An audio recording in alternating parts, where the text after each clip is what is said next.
ஏண்டா, நான் கேட்கிறேன் சாட்டைகிட்ட, எங்கேயோ ஒரு மூணாம் தர ஒருத்தன் விஜய் போட்டா வச்சுக்கிட்டு அவன் பேசுற விஷயத்துக்கெல்லாம் கட்சி பொறுப்பாக முடியுமா இல்ல விஜய் பொறுப்பாக முடியுமா? என்னடா பேசுறீங்க? ஆளாளுக்கு நிறைய பேர் நாம வந்து நேத்து இந்த ஷார்ட்ஸ் வீடியோ போட்டோம், அதுல கூட இப்படிதான் கமெண்ட் போட்டிருக்கானுங்க. உங்க கட்சியில உள்ள அந்த கட்சியில் உள்ள மட்டும் வேக்கியம் பேசுறான், அவன் இப்படி பேசுறான், இவன் இப்படி பேசுறான். நான் கேட்கிறேன், ஒரு மூணாந்தரமா ஒரு ட்விட்டரை கொண்டு சமூக வலைதளங்கள ஒரு கருத்து கமெண்ட்ல போடுறது. இப்ப நம்ம ஒரு வீடியோ போட்டோம்னா 1008 கமெண்ட் வருது. அவன் தெரிஞ்ச இதுல ஃபேக் ஐடியில என்னெல்லாமா போடுறான். அவனுக்குலாம் போய் சண்டை போட்டா இருக்க முடியும்? இல்ல அவனுக்கு பள்ளி கொடுத்துக்க முடியுமா? அதெல்லாம் வந்து ஒரு கட்சி பொறுப்பேற்றுக்க முடியுமா?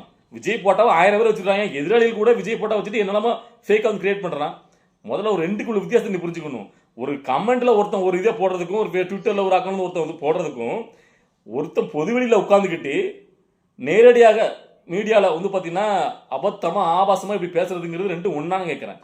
ஏன் விஜய் கட்சியில இருந்து யாராவது ஒருத்தவங்க பொது வெளியில உட்காந்துக்கிட்டு இல்ல மேடைகளையோ இப்படி யாராவது உங்க கட்சி பண்ணுங்க தவறா பேசிருக்காங்களா? ஒரு வீடியோ காட்டி